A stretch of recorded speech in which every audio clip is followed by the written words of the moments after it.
ഇടുന്ന ഏറ്റവും വലിയ വെല്ലുവിളി അതാണുള്ളത്. അദ്ദേഹം കല്യാണം കൂടുതൽ കഴിച്ചു എന്നുള്ളതാണ് പ്രശ്നം. ശ്രീരാമകൃഷ്ണ പരമഹംസൻ 7 വയസ്സുള്ള ശാരദാദേവിയെ കല്യാണം കഴിച്ചാൽ ഒരു കുഴപ്പമില്ല. മുഹമ്മദ് നബി 7 വയസ്സുണ്ടെന്നും 9 വയസ്സുണ്ടെന്നും 11 വയസ്സുണ്ടെന്നും 19 വയസ്സുണ്ടെന്നും വ്യാഖ്യാതാക്കൾ അവരുടെ നാക്കിൻ്റെ വിരുദ്ധനുസരിച്ച് പറഞ്ഞുകൊണ്ടിരിക്കുന്ന, എനിക്കങ്ങനെ പറയാൻ പറ്റുള്ളൂ. ഞാൻ അതിൻ്റെ വിവാദത്തിലേക്ക് കടന്നാൽ നമുക്ക് ഈ പ്രസംഗം അവസാനിപ്പിക്കാൻ പറ്റില്ല. നാക്കിൻ്റെ വിരുദ്ധനുസരിച്ച് ഓരോരുത്തരും ഓരോ നമ്പറാണ് പറഞ്ഞുകൊണ്ടിരിക്കുന്നത്. മുഹമ്മദ് നബി 1-ൽ കൂടുതലല്ല, 9 എന്നും 11 എന്നും 19 എന്നും ഒക്കെ അഭിപ്രായ വ്യത്യാസങ്ങളുണ്ട്. അതിലും വിവാഹം കഴിച്ചു എന്നുള്ളതും കുറ്റ, കല്യാണം കഴിക്കാതിരിക്കുന്നതും കുറ്റാണ്, കൂടുതൽ കഴിക്കുന്നതും കുറ്റാണ്. പക്ഷേ ശ്രീകൃഷ്ണൻ്റെ കാര്യം വരുമ്പോഴോ എന്ത് ചെയ്യും നമ്മൾ? ശ്രീകൃഷ്ണൻ എത്ര കല്യാണം കഴിച്ചിട്ടുണ്ട്? ഒരാളെന്നോട് പറഞ്ഞ് 16,008 കല്യാണം കഴിച്ചിട്ടുണ്ട്. അപ്പോൾ വേറൊരു സ്വാമിക്ക് അത് മറുപടി പറയാൻ ഭയങ്കര ബുദ്ധിമുട്ട്. ഞാൻ അദ്ദേഹത്തിൻ്റെ പേര് പറയുന്നില്ല. പരദൂഷണത്തിനെതിരെ പ്രസംഗം തുടങ്ങിയിട്ട് ഞാൻ തന്നെ പരദൂഷണം പറയാൻ പാടില്ല. അപ്പോൾ ആ സ്വാമി പണ്ഡിതനാണ്, അദ്ദേഹം ഒരുപാട് പ്രസംഗങ്ങൾ നടത്തുന്ന ആളാണ്, അമ്പലങ്ങളിലെയും അമ്പല സദസ്സുകളിലെയും പ്രിയപ്പെട്ടവനാണ്. അദ്ദേഹം പറയാണ് 16,008 ഭാര്യമാരൊന്നുമില്ല. ശ്രീകൃഷ്ണൻ സൂര്യനാണ്, രശ്മികളാണ് ഭാര്യമാരായിട്ട് പറഞ്ഞിരിക്കുന്നത്. പ്രതീകാത്മകമാണ്. പ്രതീകാത്മകം. അപ്പോൾ ശ്രീകൃഷ്ണൻ പറഞ്ഞ ഭഗവത്ഗീത പ്രതീകാത്മകമാണോ? ഇത് പ്രസംഗിക്കുന്ന സ്വാമിയാണ് പറയുന്നത്. ഭഗവത്ഗീത പ്രതീകാത്മകമാണോ? സൂര്യൻ സംസ്കൃതത്തിൽ ശ്ലോകം ചൊല്ലിയിട്ടാണോ ജീവിക്കുന്നത്? ഇത് വായെ തോന്നിയത് കോതയ്ക്ക് പാട്ട് എന്നുള്ള പോലെ പ്രതീകാത്മകവാദമൊക്കെ ഓരോ സ്ഥലത്തേക്ക് ഇങ്ങനെ വെറുതെ തിരികെ കയറ്റിക്കൊണ്ടിരിക്കുകയാണ്. യഥാർത്ഥത്തിൽ ഭാഗവതം വായിച്ചാൽ നമുക്ക് മനസ്സിലാവും. ശ്രീകൃഷ്ണൻ 8 വിവാഹം കഴിച്ചത്. ഔപചാരികമായിട്ട് അദ്ദേഹം 8 വിവാഹങ്ങൾ കഴിച്ചിട്ടുണ്ട്. 8 ഗോത്രങ്ങളിൽ നിന്നാണ് അദ്ദേഹം വിവാഹങ്ങൾ കഴിച്ചിട്ടുള്ളത്. ഇത് എന്തിനു വേണ്ടിയിട്ടായിരുന്നു?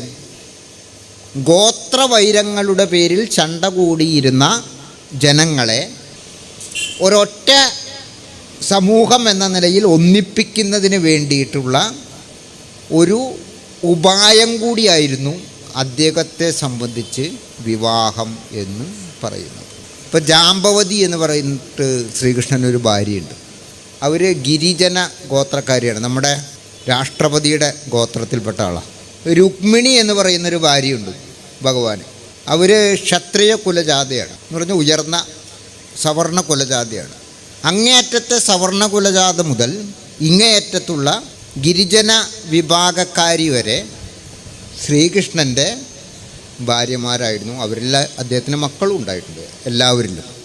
അപ്പോൾ ശ്രീകൃഷ്ണൻ 8 വിവാഹം കഴിച്ചു എന്നുള്ളത് ഭാഗവതം അസന്നിഗ്ധമായിട്ട് പ്രസ്താവിച്ചിരിക്കുകയാണ്. അത് പറയാൻ എന്തിനാ മടിക്കുന്നത്? അത് അന്നത്തെ കാലത്തെ രീതിയായിരുന്നു എന്ന്. ഇപ്പോൾ നമ്മുടെ ആദർശ പുരുഷനായിട്ട് ഇപ്പോൾ കേന്ദ്രം ഭരിക്കുന്ന പ്രധാനപ്പെട്ട വ്യക്തിത്വങ്ങളെ എല്ലാവരും വിളിച്ചു പറയുന്ന സാക്ഷാൽ ശ്രീരാമനുണ്ടല്ലോ. ഈ ശ്രീരാമൻ്റെ അച്ഛൻ എത്ര ഭാര്യമാരുണ്ടായിരുന്നു? 3 ഭാര്യമാരുണ്ടായിരുന്നു. ദശരഥൻ മുസ്ലിമായതുകൊണ്ടല്ലല്ലോ 3 ഭാര്യമാർ ഉണ്ടായത്, ആണോ? ശ്രീകൃഷ്ണൻ മുസ്ലിമായതുകൊണ്ടാണോ 8 ഭാര്യമാർ ഉണ്ടായത്? ഇതൊക്കെ എല്ലാ നാട്ടിലുമുള്ള ഓരോ കാലഘട്ടത്തിൻ്റെ സാമൂഹിക പരിണാമങ്ങളുമായി ബന്ധപ്പെട്ട സ്വാഭാവിക കാര്യങ്ങളാണ് ഇതൊക്കെ. ഇതിലൊന്നും അസ്വാഭാവികതയില്ല. പക്ഷേ ഇതിൻ്റെയൊക്കെ പേര് പറഞ്ഞ് മനുഷ്യരിൽ ഒരു വിഭാഗത്തെ അപഹസിക്കുക, അവരെ സംബന്ധിച്ച ഒരു വെറുപ്പ്, ജുഗുപ്സ ഉണ്ടാക്കുക, അതിൻ്റെ പേരിലുള്ള വൈകാരികത മുതലെടുത്ത് രാഷ്ട്രീയ അധികാര മുതൽക്കൂട്ട് ഉണ്ടാക്കുക, ഇതല്ല ഇപ്പോൾ ഇവിടെ നടന്നുകൊണ്ടിരിക്കുന്നത്. ഇതിനൊരു മാറ്റം കൊണ്ടുവരേണ്ട ഉത്തരവാദിത്വം ആർക്കാണ്? നമ്മൾക്കെല്ലാവർക്കുമാണ്. ഇപ്പോൾ ഇവിടെ ഞാൻ വന്നപ്പോൾ പറഞ്ഞു അൻവാറശ്ശേരിയെക്കുറിച്ച്, അബ്ദുൽ നാസർ മദനിയുടെ പ്രസ്ഥാനത്തിൻ്റെ ആസ്ഥാനം എന്ന് കേരളം മുഴുവൻ കരുതുന്ന അൻവാറശ്ശേരിയെക്കുറിച്ച്. ഞാൻ അവിടെ പോയിട്ടാണ് വന്നത്. മടിയിൽ കനുണ്ടെങ്കിലല്ലേ വഴിയിൽ പേടിക്കണ്ടു. അബ്ദുൽ നാസർ മദനി എന്ന് പറയുന്ന വ്യക്തിയുടെ പല പ്രസംഗങ്ങളോടും പല നിലപാടുകളോടും എനിക്ക് യോജിപ്പില്ലാത്ത ആളാണ്.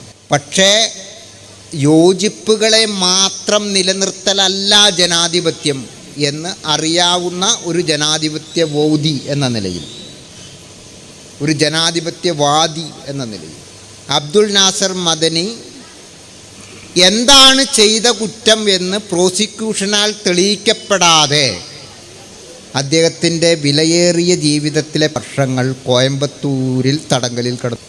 എന്താണ് കുറ്റമെന്ന് തെളിയിക്കപ്പെടാതെ ഒരാളുടെ 17 വർഷങ്ങൾ കാർന്ന് തിന്നുന്ന നീതിപീഠം അന്യായ പീഠമാണ്. അത് ജനാധിപത്യ വ്യവസ്ഥയിൽ സംഭവിച്ചാലും ശരി, കമ്മ്യൂണിസ്റ്റ് വ്യവസ്ഥയിൽ സംഭവിച്ചാലും ശരി, ഇസ്ലാമിക വ്യവസ്ഥയിൽ സംഭവിച്ചാലും ശരി, ജൂത വ്യവസ്ഥയിൽ സംഭവിച്ചാലും ശരി, കാത്തലിക് വ്യവസ്ഥയിൽ സംഭവിച്ചാലും ശരി, ഏത് വ്യവസ്ഥയിൽ സംഭവിച്ചാലും അന്യായമാണ്. ആ അന്യായത്തിനെതിരെയാണ് ശബ്ദം അന്നും ഉയർത്തിയിട്ടുള്ളത്, ഇപ്പോഴും ഉയർത്തുന്നത്, എപ്പോഴും ഉയർത്താൻ പോകുന്നതും. അല്ലാതെ അബ്ദുൽ നാസർ മദനി പറയുന്നത് മുഴുവൻ ശരിയാണ് എങ്കിൽ എനിക്ക് അദ്ദേഹത്തിൻ്റെ ഒരു പ്രസംഗം റെക്കോർഡ് ചെയ്തിട്ട് പോക്കറ്റിലിട്ട് നടന്നാൽ പോരെ, അതങ്ങോട്ട് ഓൺ ചെയ്താൽ മതിയല്ലോ എല്ലാത്തിലും ചെന്നിട്ട്. എനിക്ക് എൻ്റെ അഭിപ്രായങ്ങളുണ്ടെന്നേ. എനിക്ക് വളരെ ഇഷ്ടപ്പെട്ട ഒരു രാഷ്ട്രീയ നേതാവാണ് പിണറായി വിജയൻ. പക്ഷേ അദ്ദേഹം പറയുന്ന കാര്യങ്ങളോടും ചിലതിനോടും എനിക്ക് വിയോജിപ്പുണ്ട്, ഞാനത് തുറന്നു പറയാറുണ്ട്. അതുപോലെ എനിക്ക് വളരെ ഇഷ്ടപ്പെട്ട ആളാണ് രാഹുൽ ഗാന്ധി. രാഹുൽ ഗാന്ധിക്ക് എന്തൊക്കെ പറഞ്ഞാലും ഒരു മതേതര ഇന്ത്യയുടെ ആദരവർഹിക്കുന്ന ഒരു പശ്ചാത്തലമുണ്ട്, ഒരു രാഷ്ട്രീയ സാംസ്കാരിക സാമൂഹിക പശ്ചാത്തലമുണ്ട് എന്ന് കരുതിയിട്ട് രാഹുൽ ഗാന്ധി പറയുന്ന എല്ലാ കാര്യത്തോടും ചെയ്യുന്ന എല്ലാ കാര്യത്തോടും നമുക്ക് യോജിക്കാൻ പറ്റുമോ? ഞങ്ങളെ അയോധ്യ അമ്പലത്തിൻ്റെ തറക്കല്ലിടുന്നതിൽ ക്ഷണിക്കാത്തതിൽ ഞങ്ങൾക്ക് പ്രതിഷേധമുണ്ട് എന്ന് പറഞ്ഞ് വിലപിക്കുന്ന ഒരു നെഹ്റുവിൻ്റെ രക്തം ശിരകളിൽ ഓടുന്നു എന്ന് പറയുന്ന വ്യക്തിത്വങ്ങളോട് നമുക്ക് എങ്ങനെയാണ് യോജിക്കാൻ പറ്റുക? നെഹ്റു പറഞ്ഞാൽ തന്നെ യോജിക്കാൻ പറ്റുമോ? അത് കാരണം അമ്പലങ്ങൾക്ക് തറക്കല്ലിടുന്നിടത്തേക്ക് പോലാണോ ഒരു മതനിരപേക്ഷ ജനാധിപത്യ രാഷ്ട്രീയ പ്രസ്ഥാനത്തിൻ്റെ പ്രധാന ചുമതല എന്ന് പറയുന്നത്? എനിക്കങ്ങനെ ഒരു അഭിപ്രായമില്ല. ഇന്ത്യയിൽ നമ്മൾ ഇന്നിപ്പോൾ ദുരന്തം എന്ന് പറയുന്ന, വിഷമകരം എന്ന് പറയുന്ന, അപലപനീയം എന്ന് പറയുന്ന, അന്യായം എന്ന് പറയുന്ന, ഭരണകൂട ഭീകരത എന്ന് വിളിക്കുന്ന ഒരു ഭരണവ്യവസ്ഥ നിലവിലുണ്ടല്ലോ. നിങ്ങൾ പറയും ഞാൻ ഇപ്പോൾ എന്താ ആളുകളുടെ പേര് പറയാത്തതെന്ന്. പേടിയായിട്ടല്ല കേട്ടോ, പോലീസുകാരുണ്ട് എന്നുള്ളത് കൊണ്ടുമല്ല. ഈ സമ്മേളനം മുഹമ്മദ് നബിയുടെ വേദിയാണ് എന്നുള്ളത് കൊണ്ടാണ്. ഈ സമ്മേളന വേദി മുഹമ്മദ് നബിയുടേത് ആണ് എന്നുള്ളത് കൊണ്ടാണ്. അങ്ങനൊരു ഭരണകൂടം ഇപ്പോൾ ഇവിടെ നിലനിൽക്കുന്നുണ്ടല്ലോ ഹിന്ദുത്വത്തിൻ്റെ പേരിൽ. എങ്ങനെയാണ് ആ ഭരണകൂടം ഇവിടെ വന്നത്? എന്തായിരുന്നു അവരുടെ രാഷ്ട്രീയ വിജയ തേർവാഴ്ചയുടെ മുടക്ക് മുതൽ? ആ മുടക്ക് മുതൽ ബാബറി പള്ളിയായിരുന്നു. ബാബറി മസ്ജിദായിരുന്നു. ഈ ബാബറി മസ്ജിദ് തകർക്കുന്നത് നോക്കുകുത്തിയായിട്ട് നോക്കി നിന്ന ഒരു മനുഷ്യൻ്റെ പേര് വളരെ വലിയ വീരശൂര പരാക്രമത്വം ഉള്ളിൽ ഉദിപ്പിക്കുന്ന ഒരു പേരാ, നരസിംഹ റാവു. നരസിംഹം എന്നൊക്കെ കേട്ട് കഴിഞ്ഞാൽ നമുക്ക് എന്തോ ഒരു സംഭവമാണെന്നാണ് തോന്നുന്നത്.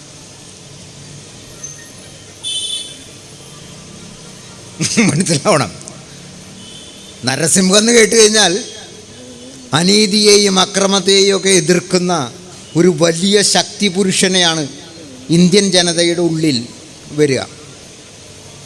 കൺമുമ്പിൽ ഒരു അനീതി നടക്കുമ്പോൾ, ഒരു അക്രമം നടക്കുമ്പോൾ, ഒരു കൊള്ളരുതായ്മ നടക്കുമ്പോൾ, ഒരു സാഫ്രോൻ ഗുണ്ടായിസം നടക്കുമ്പോൾ, ഒരു കാവിത്തെമ്മാടിത്തം നടക്കുമ്പോൾ വിരലനക്കിയില്ല. അയാളുടെ പേര് നരസിംഹ റാവു.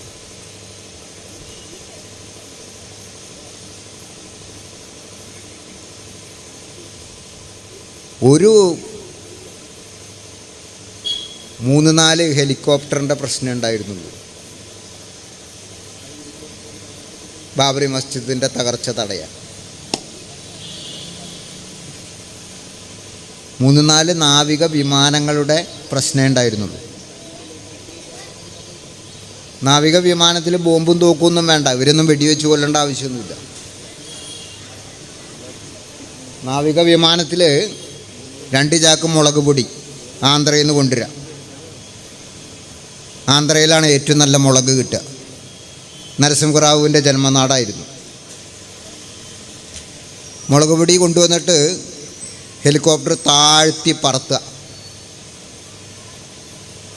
ഈ പള്ളി പൊളിക്കാൻ വന്ന് നിൽക്കുന്നവരുടെ മുഖത്തേക്ക് പതുക്കെ മുളക് പൊടി അങ്ങനെ തുറന്നു വിടുക. ദിലീപ് കാണിക്കുന്നുണ്ട് CID മൂസ എന്ന് പറഞ്ഞ സിനിമയിൽ. അതുപോലത്തെ ഒരു ഇടപാട് കാണിച്ചാൽ ഇവരൊക്കെ കണ്ണു തിരുമ്മി ഓടിപ്പോയേനെ.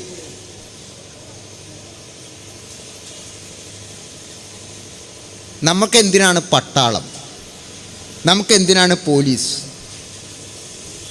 നമുക്കെന്തിനാണ് അർദ്ധസൈനിക വിഭാഗങ്ങൾ? ഇത്തരം അനീതികളെയും അക്രമങ്ങളെയും ചെറുക്കാൻ വേണ്ടിയിട്ടാണ്. ഒരു വലിയ അനീതിയും അക്രമവും അവിടെ നടക്കുക. അതാണ് നമ്മൾ ഇന്ന് വിഷമകരം എന്ന് വിളിക്കുന്ന രാഷ്ട്രീയ പരിതസ്ഥിതിയുടെ മുടക്കുമുതൽ എന്ന് നമുക്ക് മനസ്സിലാക്കണം. ആ മുടക്കുമുതൽ കൊടുത്തു അത് അവിടെ വെച്ച് അവസാനിച്ചെങ്കിൽ കൊള്ളായിരുന്നു. അത് കഴിഞ്ഞ് കോടതികളൊക്കെയാണ് ഇവിടുത്തെ ഏറ്റവും വലിയ തമാശകൾ ഉണ്ടാക്കിയത്. കോടതി പറയാണ് അതൊരു ക്രിമിനൽ നടപടിയാണ്. പക്ഷേ ക്രിമിനൽ നടപടിയാണ് എങ്കിലും അത് അപലപനീയമാണ് എങ്കിലും അത് ചെയ്ത എല്ലാവരും വെറുതെ വിടപ്പെടുകയാണ്. എന്താണ് കോടതി ഇതിൽ കൂടെ നൽകിയ സന്ദേശം?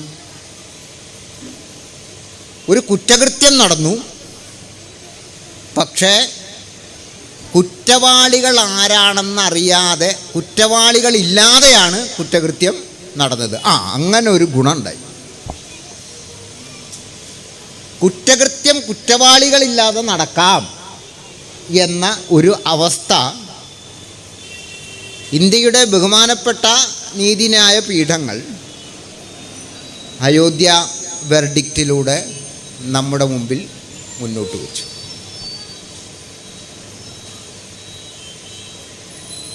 അത് പുറപ്പെടുവിച്ച ജഡ്ജിയുടെ വീട്ടിലേക്ക് ഒരു യാത്ര നടത്താൻ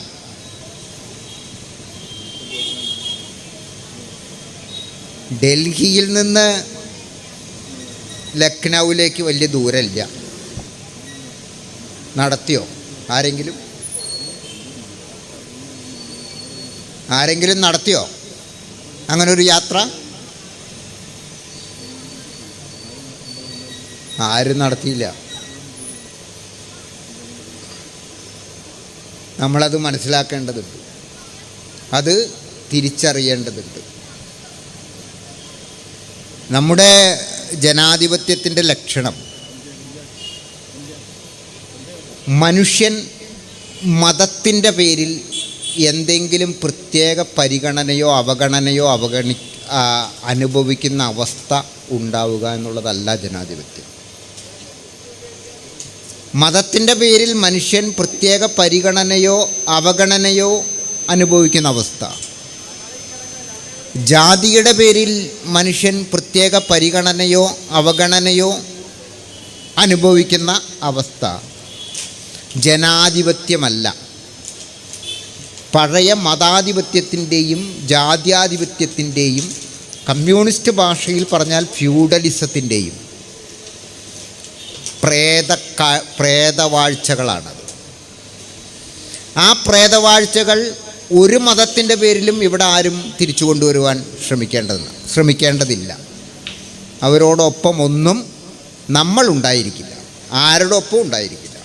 അത് ഹിന്ദുവിൻ്റെ നാമത്തിലാണെങ്കിലും ക്രിസ്ത്യാനിയുടെ നാമത്തിലാണെങ്കിലും മുസ്ലിമിൻ്റെ നാമത്തിലാണെങ്കിലും, മുസ്ലിമിൻ്റെ എന്നാണോ ഇസ്ലാമിൻ്റെ എന്നാണോ പറയേണ്ടതെന്നറിയില്ല, നാമത്തിലാണെങ്കിലും ഞാനുണ്ടാവില്ല അവരുടെ കൂടെ. നമ്മൾ യേശുക്രിസ്തുവിനെ ആണെങ്കിലും മുഹമ്മദ് നബിയെ ആണെങ്കിലും ശ്രീകൃഷ്ണനെ ആണെങ്കിലും ശ്രീരാമനെ ആണെങ്കിലും ജനാധിപത്യ മതനിരപേക്ഷ ലോകത്തിൻ്റെ പുതുയുഗ കാഴ്ചയിൽ വീണ്ടും പുനർവായിക്കുകയും അവരെ പുതുയുഗത്തിനായിട്ട് പുനരവതരിപ്പിക്കുകയും ചെയ്യേണ്ട വലിയ ഉത്തരവാദിത്തം ഏറ്റെടുക്കേണ്ടതുണ്ട്. അത് നമ്മുടെ ചുമതലയാണ്, നമ്മുടെ മാത്രം ചുമതലയാണ്.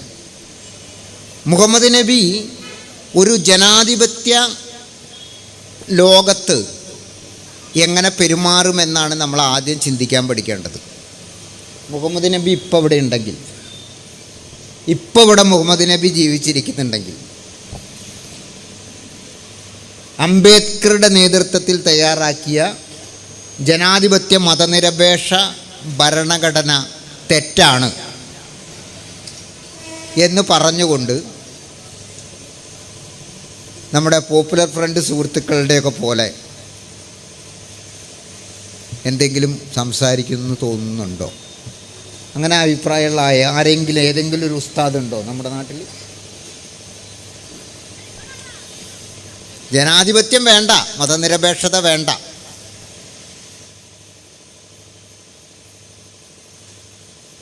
അങ്ങനെ പറഞ്ഞിട്ട് മുഹമ്മദ് നബി സമരം ചെയ്യോ? എനിക്ക് തോന്നുന്നില്ല കേട്ടോ. ഇപ്പം മുഹമ്മദ് നബിയുടെ ചിത്രങ്ങളൊന്നും വരയ്ക്കരുത് എന്നൊക്കെ പറഞ്ഞിട്ടുള്ള കുറേ ഇത് നടക്കുന്നുണ്ട്.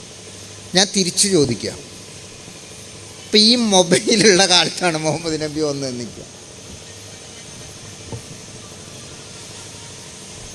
ഈ കുട്ടി ചോദിക്കുകയാണ്, മുഹമ്മദ് നബി വരിക ഒരു വേദിയിലേക്ക്,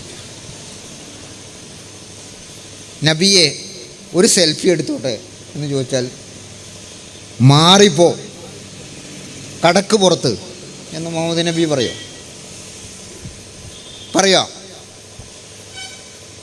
എനിക്ക് തോന്നുന്നില്ല.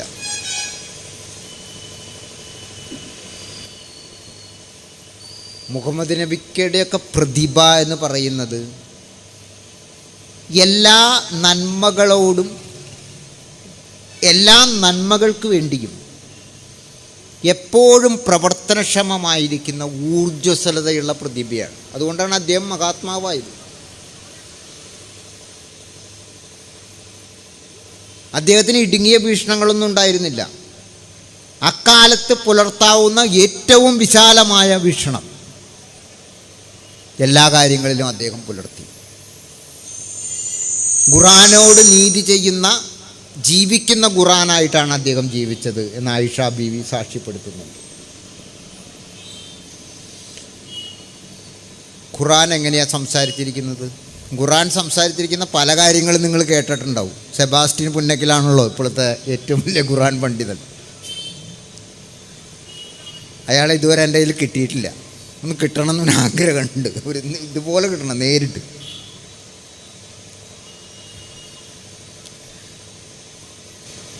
സെബാസ്റ്റ്യൻ പുന്നക്കിലൊക്കെ നമ്മളെ കുറേ ഖുർആൻ പഠിപ്പിക്കുന്നുണ്ട്.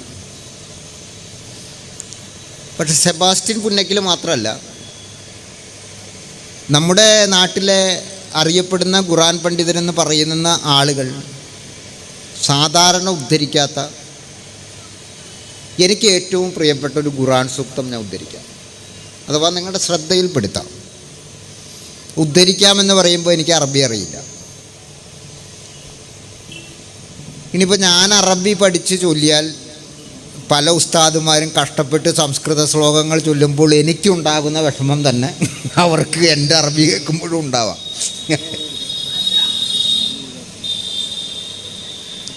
മനസ്സിലായോ? അത്തരം വിഷമങ്ങളിലേക്കൊന്നും പോകണ്ട. നമുക്ക് എല്ലാവർക്കും മനസ്സിലാവുന്ന ഭാഷയിൽ അങ്ങോട്ട് സംസാരിക്കാം, മലയാളത്തിൽ. ഖുർആനിലെ 22-ാം അധ്യായത്തിലെ 40-ാമത്തെ ആയത്ത്,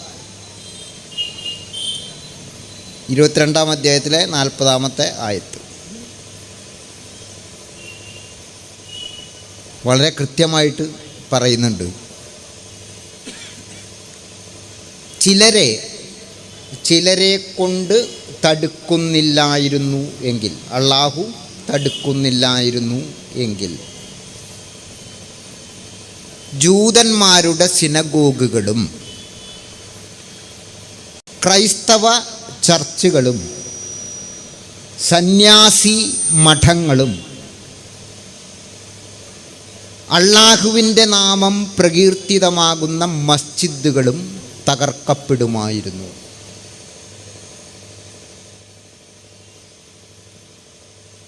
എന്താണ് അള്ളാഹു ഇതിൽ കൂടെ മുന്നോട്ട് വയ്ക്കുന്ന സന്ദേശം?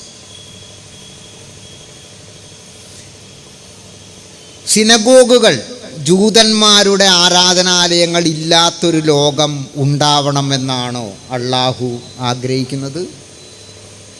അങ്ങനെയാണെങ്കിൽ സിനഗോഗുകൾ തകർക്കപ്പെടുമായിരുന്നു എന്ന് പറയേണ്ട ആവശ്യമില്ലല്ലോ.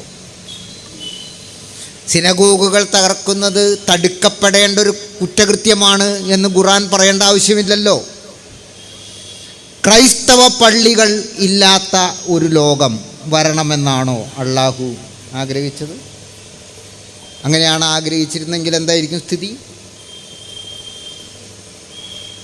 അല്ല, അള്ളാഹു ക്രൈസ്തവ പള്ളികളില്ലാത്ത, സിനഗോഗുകളില്ലാത്ത, സന്യാസി മഠങ്ങളില്ലാത്ത, മസ്ജിദുകൾ മാത്രമുള്ള ഒരു ലോകം വിഭാവനം ചെയ്യുന്നില്ല എന്ന് നമ്മളങ്ങ് മനസ്സിലാക്കിയാൽ നമുക്കും ലോകത്തിനും ഉണ്ടാവുന്ന മനസമാധാനം ഉണ്ടല്ലോ, വളരെ വലുതാണ്.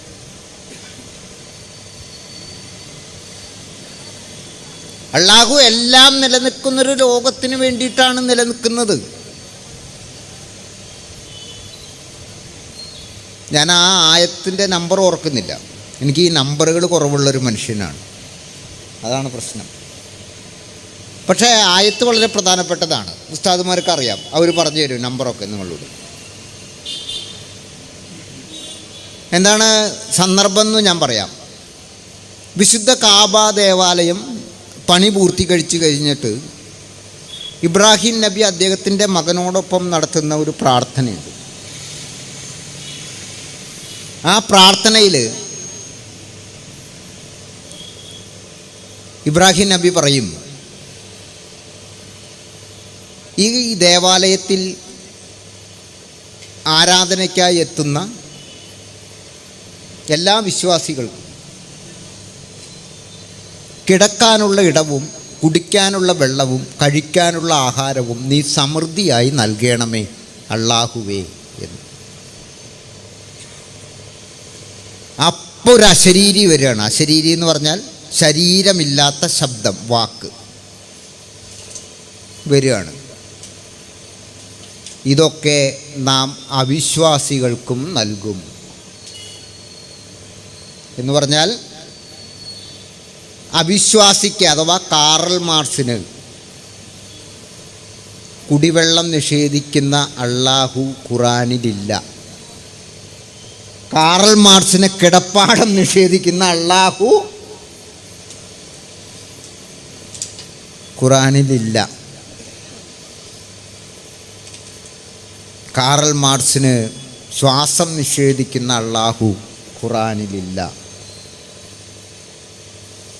നിങ്ങൾ വിശ്വാസിയായാലും അവിശ്വാസിയായാലും എല്ലാവർക്കും ഭക്ഷണവും എല്ലാവർക്കും വെള്ളവും എല്ലാവർക്കും കിടക്കാനുള്ള ഇടവും നൽകുന്ന കരുണയുടെ മൂർത്തിയായ അള്ളാഹുവാണ് ഖുറാനിലുള്ളത്. അള്ളാഹു മുസ്ലിം ലീഗിൻ്റെ ഓഫീസൊന്നുമല്ല നടത്തുന്നത്. ബിസ്മില്ലാഹി റഹ്മാനി റഹീം, അതാണ് ഇസ്ലാമിൻ്റെ മഹാമന്ത്രം. ഇതെന്താണ് നമ്മുടെ ആളുകൾക്ക് മനസ്സിലാവാത്തത്? ഞാൻ പറഞ്ഞു വന്നിടത്ത് നിർത്തുകയാണ്. ഇപ്പോൾ സമയം എത്രയാണ് എന്ന് വെച്ചാൽ പറഞ്ഞോളൂ, ഞാൻ നിർത്താം. ഞാൻ നിർത്താൻ പോവാ. ഇവിടെ എന്താ പ്രശ്നം? ഞാൻ 22:40 പറഞ്ഞതാണ് പ്രശ്നം. ഒരു പള്ളി തകർക്കപ്പെടുന്നത് നോക്കുകുത്തിയായി നോക്കി നിന്നു. അതിൻ്റെ ദുരന്തം നാം അനുഭവിക്കുന്നത്. നിങ്ങൾ നാളെ ഒരു അമ്പലം തകർക്കപ്പെടുന്നത് നോക്കുകുത്തിയായി നോക്കി നിന്നാൽ, നിങ്ങൾ നാളെ ഒരു ക്രൈസ്തവ ചർച്ച് തകർക്കപ്പെടുന്നത് നോക്കുകുത്തിയായി നോക്കി നിന്നാൽ ഇത് തന്നെ സംഭവിക്കും. നമ്മൾ ഒരിക്കലും ഒന്നും തകർക്കുന്നത് നോക്കി നിൽക്കരുത്. നമ്മളതിൽ വിശ്വസിക്കുന്നുവോ ഇല്ലയോ, നമ്മുടെ വിശ്വാസം ശരിയോ തെറ്റോ, അത് വേറെ കാര്യമാണ്. പക്ഷേ ജനാധിപത്യ വ്യവസ്ഥയിൽ ഏത് വിശ്വാസവും ജീവിതത്തിൻ്റെ ഭാഗമായി കൊണ്ടു നടക്കുന്നതിനും ഒരു വിശ്വാസവും കൊണ്ടു നടക്കാതിരിക്കാനും, എന്നാൽ വിശ്വാസിയും അവിശ്വാസിയും ആയിരിക്കെ തന്നെ മനുഷ്യനെന്നും ഇന്ത്യൻ പൗരനെന്നും ഉള്ള നിലയിൽ, അഥവാ പൗരൻ എന്ന നിലയിലുള്ള ഒരുമിപ്പോടുകൂടി നിലനിൽക്കാനും എല്ലാവർക്കും കഴിയേണ്ടതുണ്ട്. അതിന് വിരുദ്ധമായ എല്ലാ പ്രവണതകളെയും മുഹമ്മദ് നബിക്കെതിരായുള്ള പ്രവണതയായി കാണണം, ശ്രീരാമനെതിരായ പ്രവണതയായി കാണണം, ശ്രീകൃഷ്ണനെതിരായ പ്രവണതയായി കാണണം, ശ്രീബുദ്ധനെതിരായ പ്രവണതയായി കാണണം, യേശുക്രിസ്തുവിനും ബുദ്ധനും ഗുരുനാനാക്കിനും ജിനനും വർദ്ധമാന മഹാവീരനും ശ്രീനാരായണ ഗുരുവിനും ഒക്കെ എതിരായ പ്രവണതയായിട്ട് കാണണം. അങ്ങനെ കാണാൻ നമുക്ക് കരുത്തുണ്ടാവട്ടെ. ഞാൻ പറഞ്ഞ മുഹമ്മദ് നബി ഖുറാൻ ജീവിച്ച മനുഷ്യനാണ്, ഖുറാനിൽ ജീവിച്ച മനുഷ്യനാണ്, ഖുറാനായി ജീവിച്ച മനുഷ്യനാണ്. ആ ഖുറാനിൻ്റെ സന്ദേശമാണ് ഞാൻ പറഞ്ഞത്. സിനഗോഗുകൾ തകർക്കപ്പെടുന്നത് കാണാൻ ഇഷ്ടമില്ലാത്ത, ക്രൈസ്തവ ചർച്ചുകൾ തകർക്കപ്പെടുന്നത് കാണാൻ ഇഷ്ടമില്ലാത്ത, സന്യാസി മഠങ്ങൾ തകർക്കപ്പെടുന്നത് കാണാൻ ഇഷ്ടമില്ലാത്ത, മസ്ജിദുകൾ തകർക്കപ്പെടുന്നത് കാണാൻ ഇഷ്ടമില്ലാത്ത അള്ളാഹുവിൻ്റെ വചസ്സുകളാണ് ഖുറാൻ. ആ ഖുറാനിൽ ജീവിച്ച മുഹമ്മദ് നബിയുടെ ഇന്ത്യ, മുഹമ്മദ് നബി ജീവിക്കേണ്ടുന്ന ഇന്ത്യ എന്ന് പറയുന്നത് ഒരു മതവും മറ്റൊരു മതത്തെ തകർക്കാനായി നിലകൊള്ളുന്ന ഒരു ഇന്ത്യ ആയിരിക്കരുത്. അങ്ങനെ ഒരു ഇന്ത്യ വേണ്ട. അങ്ങനെ ഒരു ഇന്ത്യ ഇല്ലാതാവാൻ വേണ്ടിയിട്ടും എല്ലാവരും സന്തോഷത്തോടു കൂടി ജീവിക്കുന്ന ഒരു ഇന്ത്യ ഉണ്ടായി എന്നെന്നും നിലനിൽക്കുന്നതിന് വേണ്ടിയും നമുക്ക് ഒരുമിച്ച് പ്രവർത്തിക്കാം എന്ന് പറഞ്ഞുകൊണ്ട് അല്പം നീണ്ടുപോയ എൻ്റെ വാക്കുകൾ ഉപസംഹരിക്കുന്നു.